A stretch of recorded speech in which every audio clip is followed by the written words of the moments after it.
Assalamualaikum warahmatullahi wabarakatuh. Perkenalkan, kami dari kelompok 5. Di sini kami akan menjelaskan tahapan metode pelaksanaan atau pembangunan konstruksi membelah laut. Sebelumnya izinkan kami memperkenalkan diri. Nama saya Aldi Hari Luciano. Oke, perkenalkan nama saya Dian Saputra, saya bagian dari kelompok 5.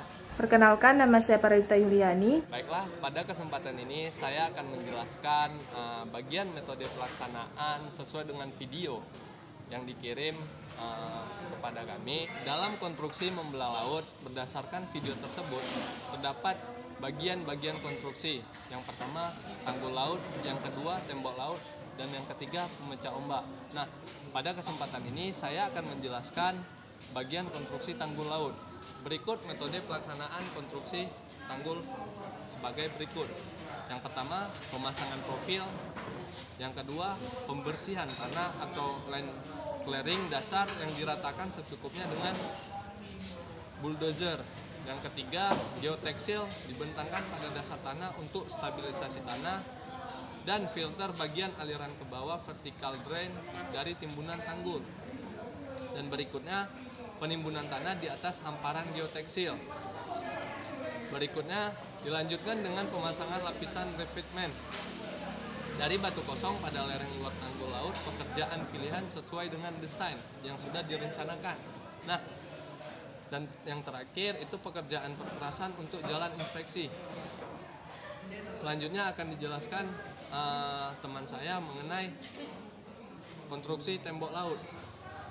Sebelum saya melanjutkan penjelasan dari saudara saya tadi, di sini saya ingin menjelaskan juga terlebih dahulu ketika kita untuk memahami sebuah konstruksi membelah laut ini juga kita harus tahu gambaran umum yang sudah dijelaskan. Kayaknya kita juga harus tahu silacom, yaitu survey, investigation, design, sama land acquisition, construction, sama operation and maintenance.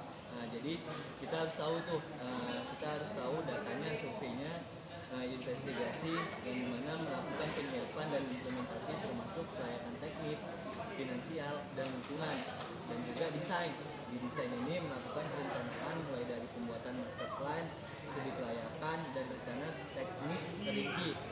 Lanjut ke land acquisition, melakukan penyiapan lahan atau lokasi untuk pembangunan infrastruktur, dan juga construction yaitu melakukan pembangunan infrastruktur, dan yang terakhir operation and maintenance, yakni melaksanakan pengoperasian dan pemeliharaan infrastruktur terbangun sesuai dengan ketentuan yang berlaku.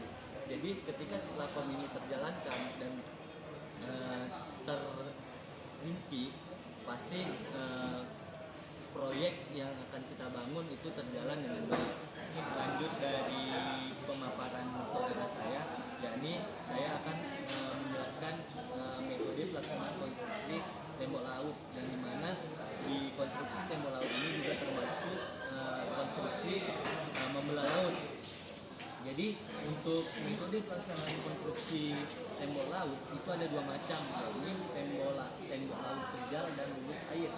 Yang dimana tembok laut pejal ini merupakan pembuatan struktur tembok laut yang sangat terpengaruh oleh tinggi gelombang dan tinggi air pasang serta durasinya.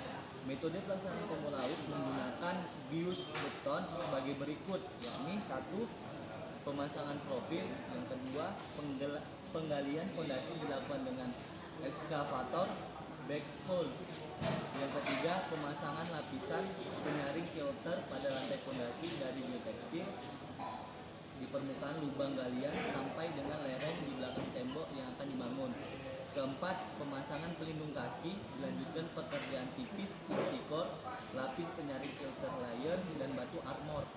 Yang kelima, pemasangan bius beton sesuai bentuk yang ditentukan dalam desain, dilanjutkan dengan pengisian beton tight lock. Pelaksanaan dilakukan alat ekskavator, alat berat, dan tenaga manusia. Yang keenam, penggalian fondasi pasangan batu dengan tenaga manusia, dan 7, pasangan konblok. Terus di tembok laut lulus air, metode pelaksanaan konstruksi tembok laut lulus air ini, yang pertama itu penempatan batu kosong, Penempatan batu kosong dilaksanakan dengan damping dan dirapikan dengan tenaga manusia atau alat berat ekskavator. Terus lapis armor disusun secara individual dengan bantuan alat berat seperti ekskavator dan dibantu dengan tenaga manusia. Yang kedua, penempatan batu kosong dilaksanakan pada fondasi tidak terganggu air pasang. Sekian dan akan dilanjutkan oleh teman saya, yakni Pradita Yuniani. Saya akan menjelaskan pelaksanaan konstruksi pemecah gelombang. Metode pelaksanaan konstruksi pemecah gelombang sebagai berikut. Yang pertama, pemasangan profil. Penentuan arah sumbu dengan menggunakan pelampung buoy diakur di lokasi kedua ujung konstruksi. Yang B, pembuatan jalan kerja untuk jalan alat berat menuju ke laut dan kembali ke darat. Yang C, pengakuan material timbunan dengan menggunakan alat ponton hopper dengan lunas, terbelah, baik yang ditarik kapal lain atau bergerak sendiri, atau panton yang menuang batu ke samping side stone, damping, atau panton dengan dek datar. D, penyusun armor dilakukan secara individual dengan crane yang ditempatkan di atas konstruksi. Pemecah gelombang dari arah laut pada pantai tanah lunak relatif sungkar dilaksanakan. Solusinya adalah dengan pengakuan material melalui arah darat.